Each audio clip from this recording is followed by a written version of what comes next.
The wedding dress felt heavy on my shoulders. I remember looking at myself in the mirror that morning, trying to recognize the girl inside it.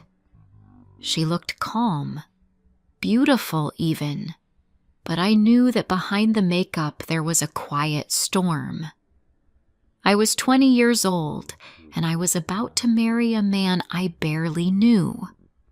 Everyone around me said it was a good match.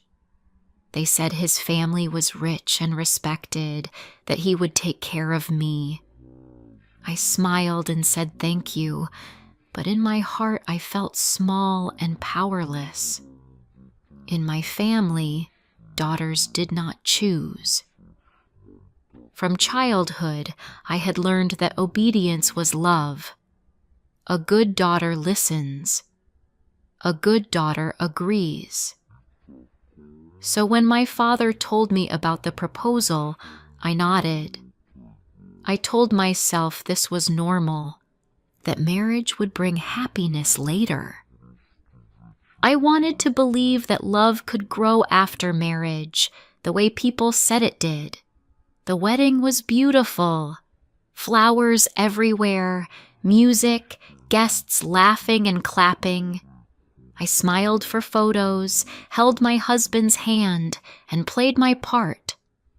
Everyone thought I was the luckiest woman in the world. But inside, I felt like a stranger watching someone else's life. That night, when the lights went off, I stared at the ceiling and wondered what I had done. The first few months were quiet. My husband was polite but distant. He worked late and spent most evenings on his phone or laptop. When he did speak, it was about practical things, money, business, travel.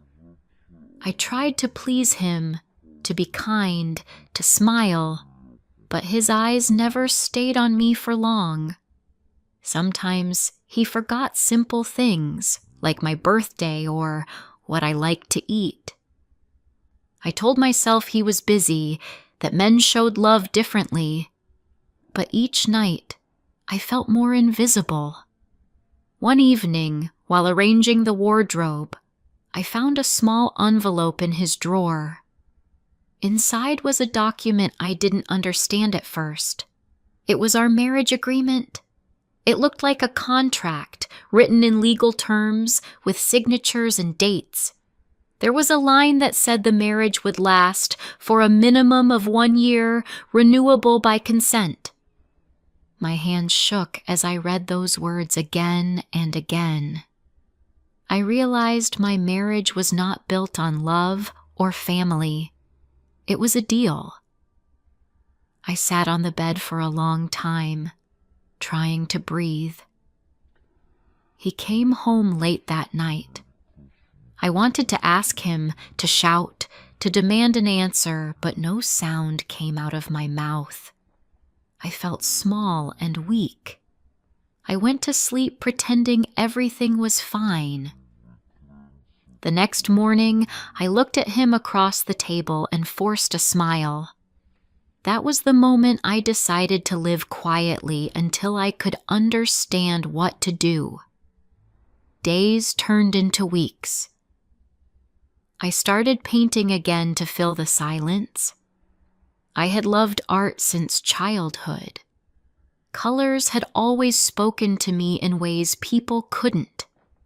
When I painted, I felt free, like the world outside didn't exist. My husband never noticed my paintings. Sometimes he looked at them with confusion, as if they were useless. But I didn't stop. They were my secret way of breathing. One evening, he told me he was going abroad for business. He didn't ask if I wanted to come. He simply said, "It's better if you stay." I nodded again like a good wife. He left the next morning. For the first time, I felt something strange, relief. The house was quiet, but it was my silence now. I painted for hours, cooked my favorite food, listened to soft music. For the first time since my wedding, I didn't have to pretend. But peace never stays long. After 3 months, he came back. I saw another side of him then, cold, angry, impatient. He shouted when I asked questions. He didn't want to talk. One night, after an argument, he looked at me with sharp eyes and said, "Don't forget, this is only a contract." The words hit me like a knife. I didn't reply. I walked to the other room and sat by the window. I stayed there until morning, watching the sky change color. Something inside me broke quietly that night. The following week, my father came to visit. He spoke kindly, asked if everything was fine. I wanted to tell him the truth, but I couldn't. My family had given me to this man. If I told them the truth, it would shame them. So I smiled and said I was happy. When he left, I cried for a long time. I felt trapped between duty and pain.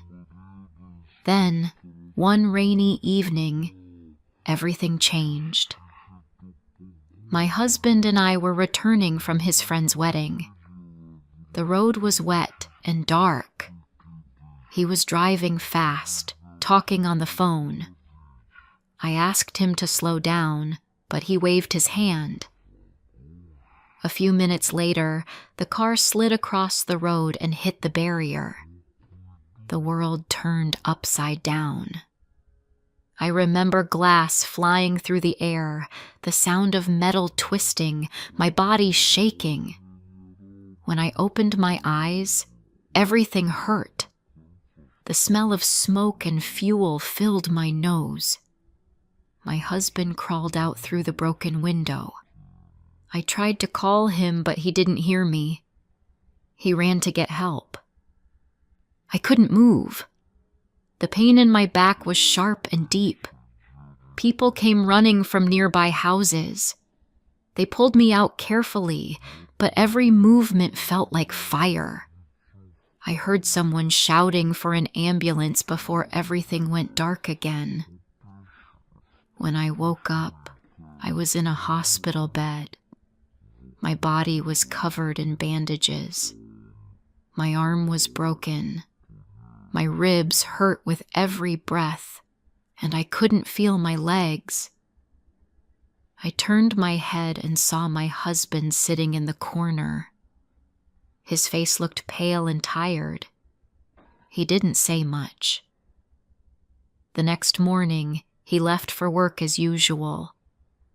I lay there staring at the ceiling, wondering if this was my punishment for living a lie. Days turned into weeks. Doctors came and went. They told me my spine was badly injured. I might not walk again. I listened quietly, my eyes dry. I didn't cry. I didn't scream. I just felt empty. When they left the room, I whispered to myself, "So this is my new life." The nights were the worst. The room was silent except for the ticking clock. I couldn't sleep. I thought about my parents, my marriage, my choices. Everything felt like someone else's story. One morning, a nurse brought me a small notebook and said, "You can write or draw if you want. It helps some people." I opened the book slowly. My hand shook, but I began to draw. My lines were weak, but they were mine. For the first time in months, I felt something inside me come alive. As the days passed, I started to paint again on small pieces of paper. The nurse smiled each time she saw them. Soon, Other patients came to look. They said the colors were bright and full of hope. But they didn't see the tears that fell while I painted. They didn't feel the pain in every brushstroke. My husband didn't visit often. He said hospitals made him sad. I stopped expecting him. 2 months later, the doctor came to my room with a serious face.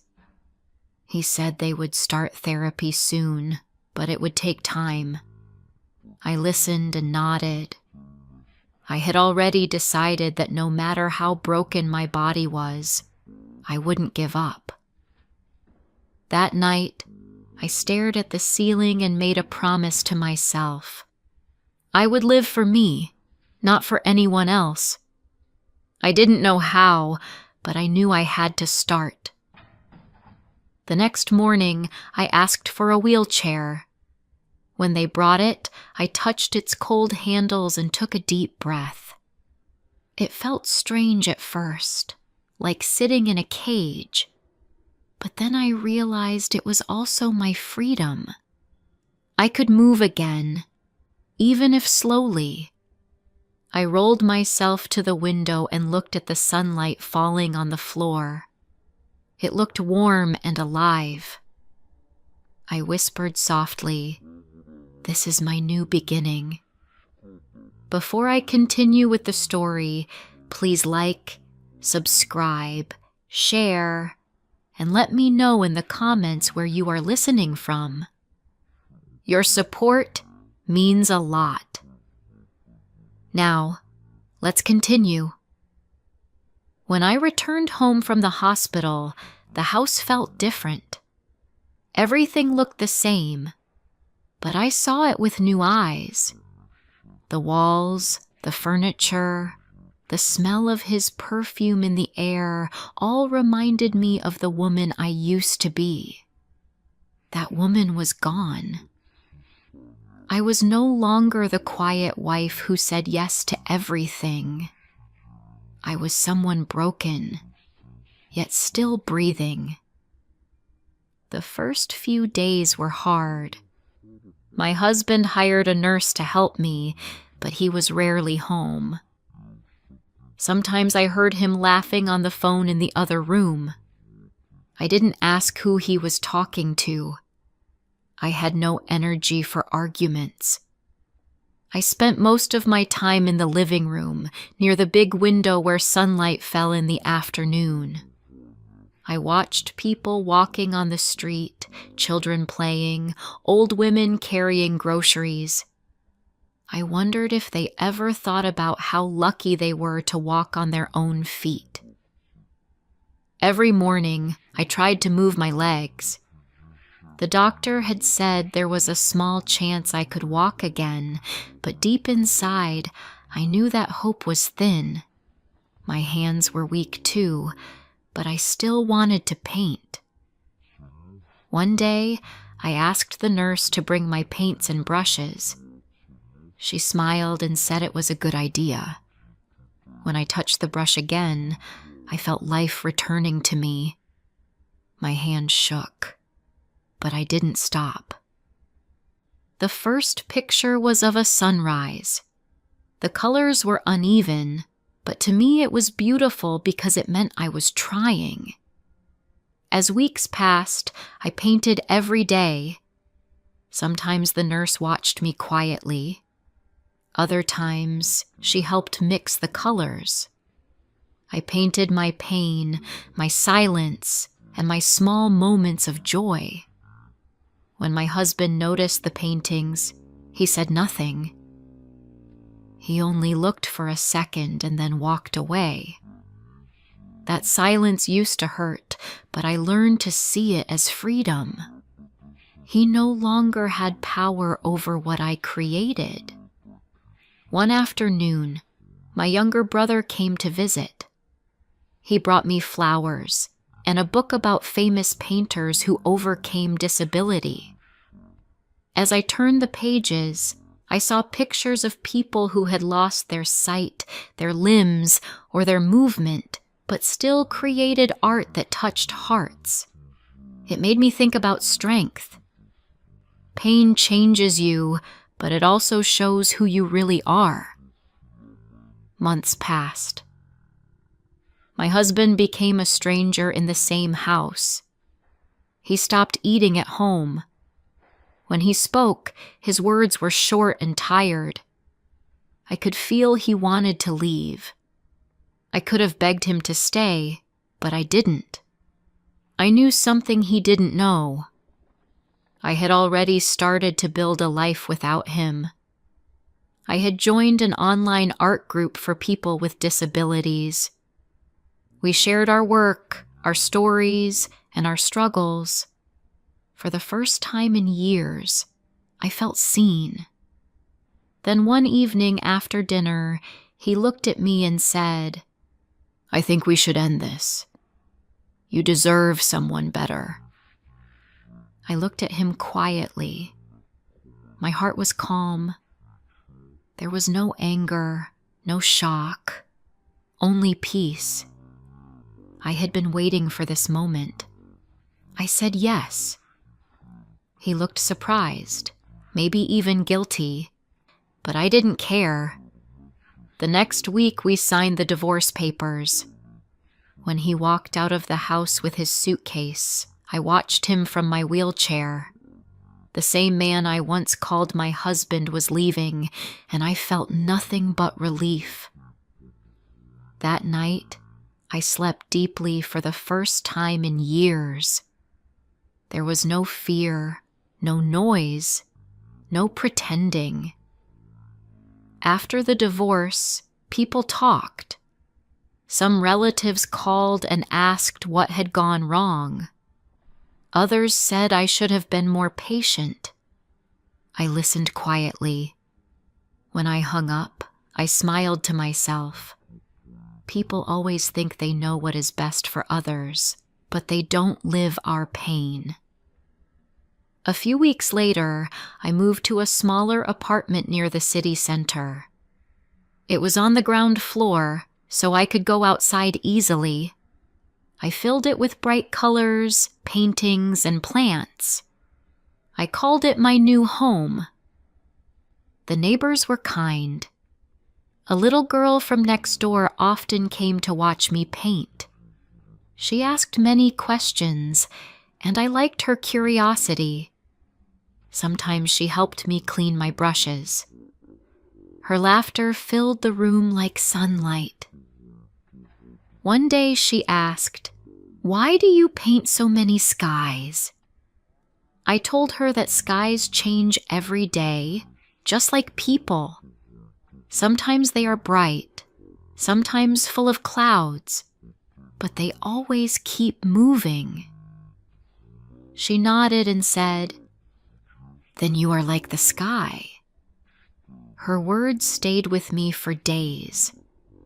Soon, I started selling my paintings online. A small art magazine wrote about my story. They called me the woman who paints hope. I didn't feel like a hero, but I was happy that my work touched others. It gave meaning to the pain I had lived through. But inside me, there was still an empty place. I had always wanted to be a mother. When the doctors told me that my injury had damaged my spine and that I could never have children, I had accepted it in silence. But acceptance does not mean the heart forgets. Every time I saw a mother with her baby, something inside me ached. One evening, while watching television, I saw a story about a couple who adopted a little girl from a shelter. The child was smiling in the picture, holding her new mother's hand. That night, I couldn't sleep. I thought about love, about giving, and about the children who had no one to hold them. The next morning, I searched for adoption agencies on my computer. The process was long and full of questions. They asked about my health, my income, and how I would care for a child in a wheelchair. I answered everything honestly. Some people at the agency looked doubtful. I saw it in their eyes, but I didn't give up. I told them that love doesn't walk, it lives inside the heart. After many visits and interviews, they finally accepted my application. Months passed. Each time the phone rang, I hoped it would be the agency. Sometimes it was, but they only said they were still looking. I waited with patience, even when it was hard. My paintings became brighter during that time. I painted dreams of small hands and soft smiles. Then one morning my phone rang again. It was the agency. The woman on the other end said, "There is a baby boy. He is 2 days old. Would you like to meet him?" My heart began to race. Tears filled my eyes. I said yes before she even finished speaking. That afternoon, I went to the center. They brought the baby to me, wrapped in a white blanket. He was tiny, with soft black hair and closed eyes. When I held him, he opened his eyes slowly and looked at me. In that moment, something inside me healed. I felt complete. I whispered his name and promised to protect him with all my heart. The first nights were difficult. He cried often, and I was still learning how to move with the wheelchair. But when I looked at his small face, every difficulty disappeared. I realized that motherhood is not only about giving birth, it is about giving love, patience, and care. My son brought new colors into my world. He smiled when I painted, as if he understood that colors were my way of breathing. I painted us together, me holding him, surrounded by bright light. I called that painting New Beginning. It became one of my favorites. Sometimes I thought about my past, but I didn't feel pain anymore. The woman who once said yes to everything had learned to say no when it mattered. I was not living the life I had imagined, but it was mine. And that made it beautiful. Life with my son changed everything. My days became full again. I woke up to the sound of his small voice and the touch of his tiny hands.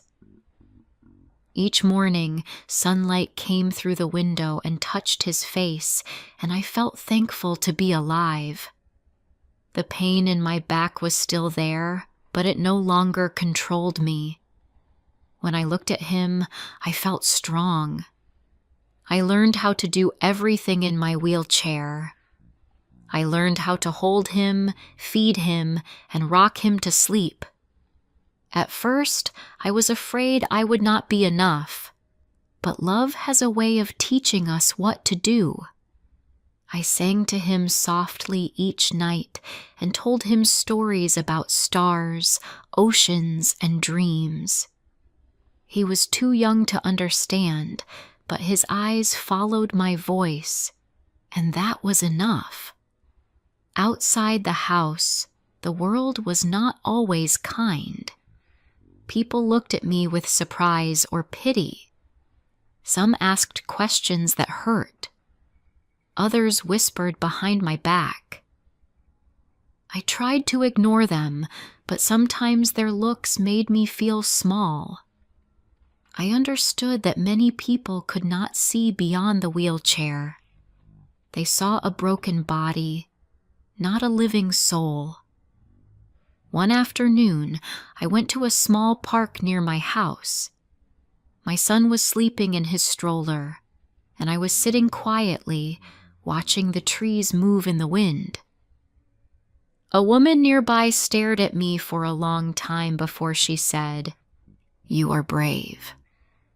I smiled and said thank you, but her words stayed in my mind. I didn't feel brave. I had not chosen this life. It had happened to me. But maybe courage is not a choice. Maybe courage is what grows inside us when life leaves us no other way. Over time, more people began to notice my art. A local television channel invited me to speak about my paintings. I was nervous. It was my first time speaking in front of cameras, but I wanted people to see that strength can look different. When the show aired, I received messages from people I had never met. Some were from women who said my story gave them hope. Others were from people who lived with disabilities and said they now felt less alone. I cried while reading those messages. For years I had felt invisible, and now people were finally listening. The next month, I was invited to take part in a small fashion event. They wanted models with real stories, not perfect bodies. At first I said no. I was not a model, and I didn't want to be judged for how I looked. But one of the organizers told me, "You don't have to walk on the runway. You only have to show the world who you are." I thought about it for days. Then I said yes. On the day of the event, I was terrified. My hands were cold. I wore a long blue dress that touched the floor and painted a smile on my face. When it was my turn, the music started, and I rolled forward slowly. I could feel hundreds of eyes on me, but instead of fear, I felt calm.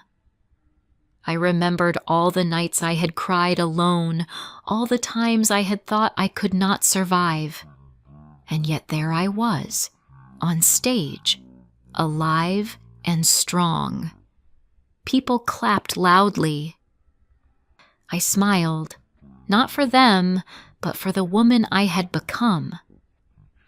After that, invitations kept coming. I was asked to speak at schools, on television, and at women's events. Each time I told my story, I saw faces change. Some people cried. Others stood quietly, lost in thought. I spoke about strength, love, and learning to live after loss. I wanted them to know that happiness is not the same as perfection. Happiness is being at peace with who you are. My son grew fast. He learned to walk before he was 2. He laughed often, a laugh that filled the house with joy. Sometimes he asked questions about my wheelchair. I explained that my legs did not work like his. He accepted it easily, like a child who sees the world without judgment. When he began to draw, his pictures were full of colors, just like mine.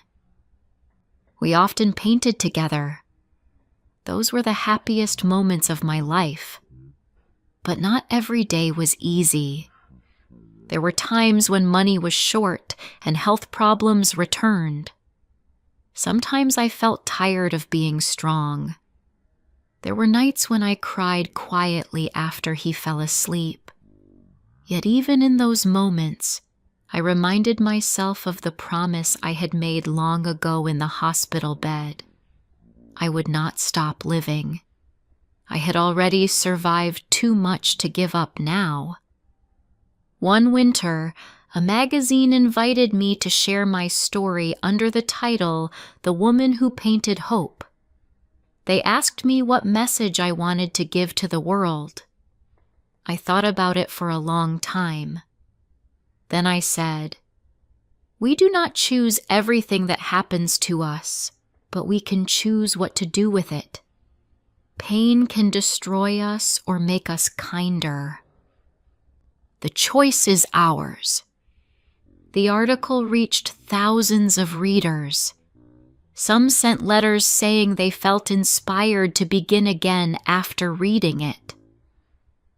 A few months later, my art was displayed in a city exhibition. My friends from the art group came, and we took pictures together.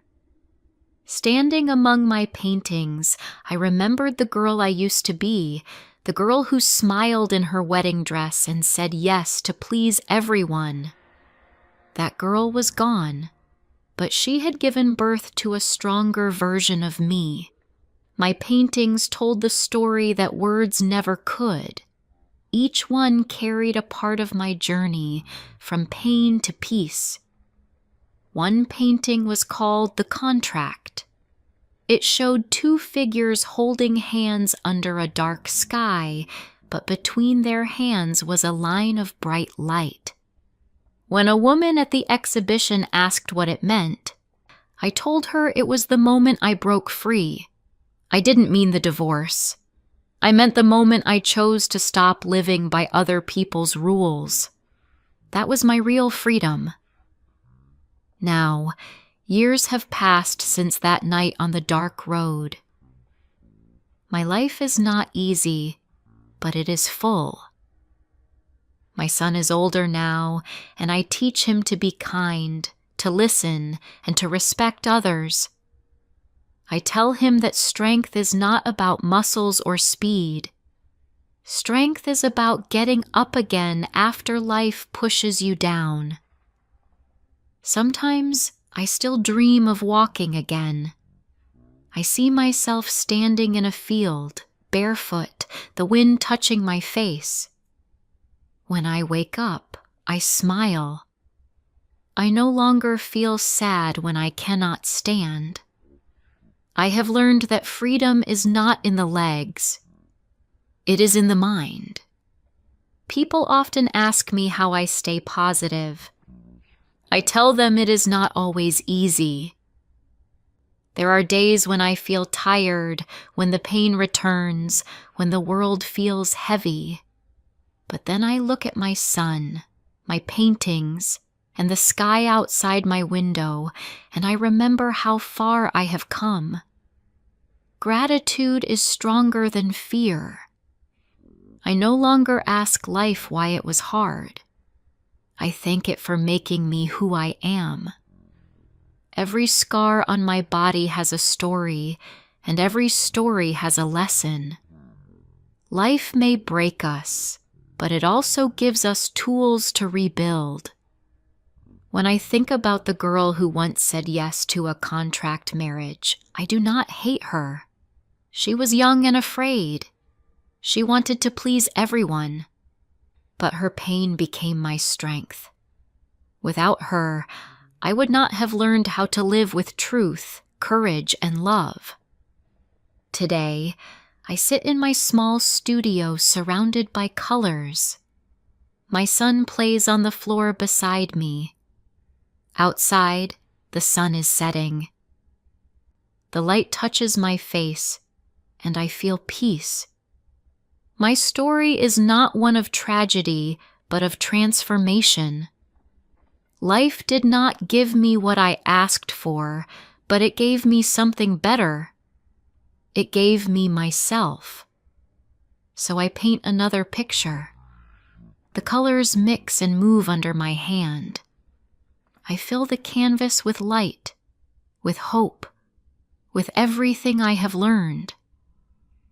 When I finish, I look at it and smile. The world outside may see a woman in a wheelchair, but I see a survivor, a mother, and an artist. And for the first time, I whisper softly to myself, "This is enough." If you liked my story, please like, comment, and share.